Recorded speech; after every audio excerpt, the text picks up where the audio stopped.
Hey y'all, welcome back to the channel, and thank you for clicking on the video. Today, we're talking about the Pyrana and the Riven I have for the Pyrana. Last week, I decided to start a new mini-series called Riven of the Week. Every Saturday, I take a random Riven from my inventory. It could be new, it could be old, and I make a video on it. I'm kind of trying to do it maybe a pair with a random frame as well. So in this case, we're doing Harrow, combining Harrow with the Pyrana and the Riven. And there's some pretty cool interactions, and I wanted to highlight it because Harrow is a pretty kind of, less than played frame. He's not exactly popular, but he's actually really good. So here's some gameplay of me utilizing the Pyrana with Harrow and the build.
So, from the gameplay, you could probably already understand that I have a few arcanes going on.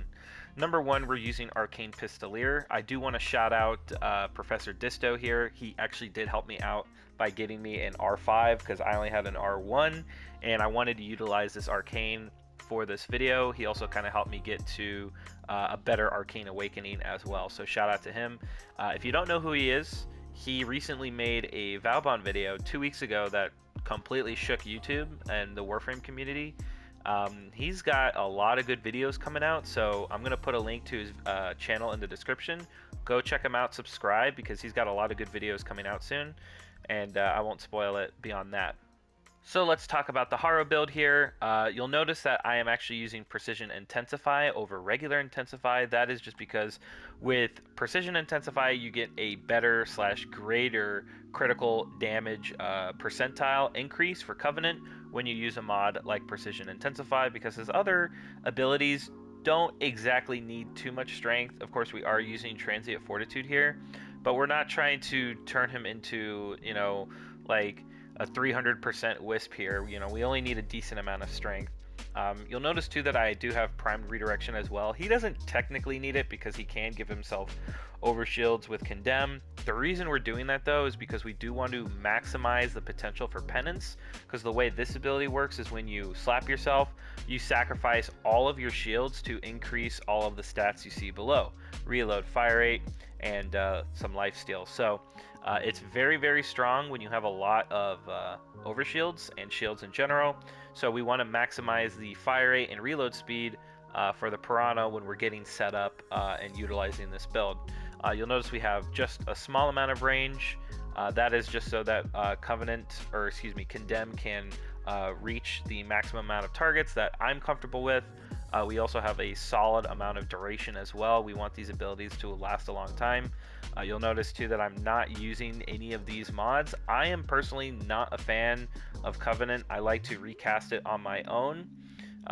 That's just how I like to play, and plus I think these mods in here are very necessary, and I wouldn't change them out. And you'll notice as well that adaptation isn't max. This is just so that we don't have to format a ton of times.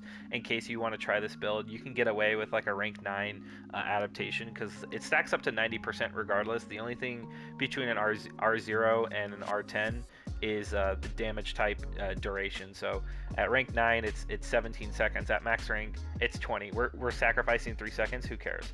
So then we have Constitution. Now, obviously, the knockdown recovery is irrelevant, but we do have more ability duration, and of course, we want these abilities to last as long as possible without, using something like narrow-minded and sacking our range. And then if you do play with allies or use Condemn, you're not, cucking yourself. So, but this is the build. It's pretty solid as far as the aura. Throw whatever you want in there. I just did enemy radar because I need to know where the enemies are when I'm in a mission and things like that for this build. So this is the Harrow build. So this is the build for the Pyrana. We're not going for any status because unfortunately the Pyrana actually has an extremely low status. And even though it's per projectile, which means all this multi-shot would obviously bolster the status, and we have the unique trait which gives us an additional Pyrana, it's still not worth it, and it's better to just go for straight full damage. If you're looking to do like a status build, then I would probably disregard Harrow and maybe go for a different crit chance Riven. And use Citrine and get yourself a bunch of crit chance through her 4 and a bunch of status with her 3. The way shotguns and status, projectile, and multi-shot work in Warframe is very inconsistent across the board. For some shotguns, it's a flat status rate and it's not divided among pellets or projectiles or multi-shot, but in this case it is. And so effectively, the way the math breaks down, it's better to just go for raw damage and pummel your enemy to death with all the projectile and multi-shot that it has. The status will land, eventually, but you're really sacrificing on a lot of damage when you're trying to build for a bunch of status for a weapon that really doesn't need it based off how much multi-shot it has. It's better to just go for straight damage. The math checks out. I've confirmed this with some other creators. So as far as if you disagree, leave a comment, tell me your math breakdown, but from our testing, this is the case.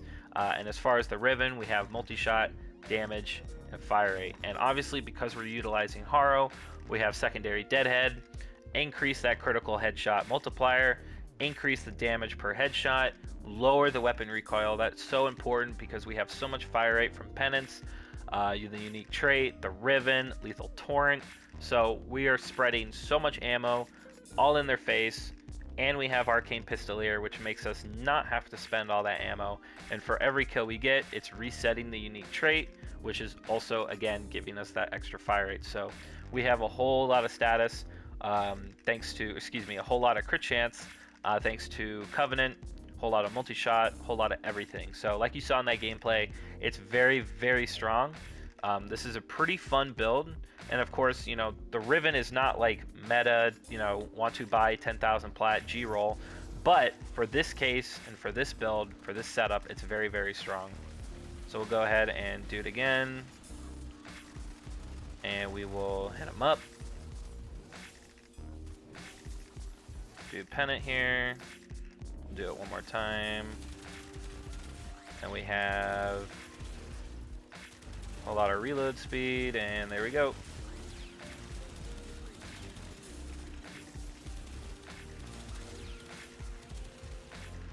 And then there's always one that just runs away from you. But yeah, that's the build. We're just utilizing the pistol here, but it's pretty fun. Of course, we do have our little companion that's spreading viral, so Panzer Vulpaphyla. That's about it. But the Pyrana's got corrosive and heat. It's pretty strong, and if you want to use this with a team, of course you can. Harrow is meant to be played as a support frame, but he's sort of a pseudo damage dealer as well, based off the way he buffs weapons for him and his allies. So he's very fun. If you haven't given Harrow a shot, definitely do so. That's the build that I showed is just kind of what I'm using for this. There are all sorts of Harrow videos out. And I'm going to go ahead and shout out another creator, SajinKahn, who I did with my last Riven of the Week. He is currently working on a Harrow video. So he's working on it very hard right now. He's been sharing a lot of information on it. But he's going to be making a pretty good one too. So if you're interested in learning about Harrow, go check him out as well. But yeah, we've got infinite ammo, tons of damage, tons of fire rate. Never have to reload. Super duper good. And that brings us to the end of the video. Thank you so much for watching. I hope you enjoyed. This one's going to be a little bit shorter.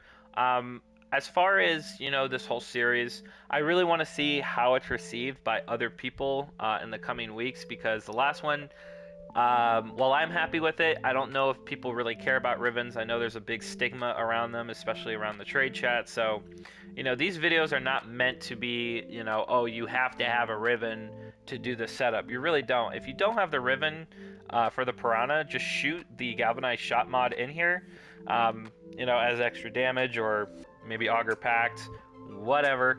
There's all sorts of different ways you can kind of incorporate this build into your own arsenal with or without the Riven. So the Pyrana is a pretty good weapon.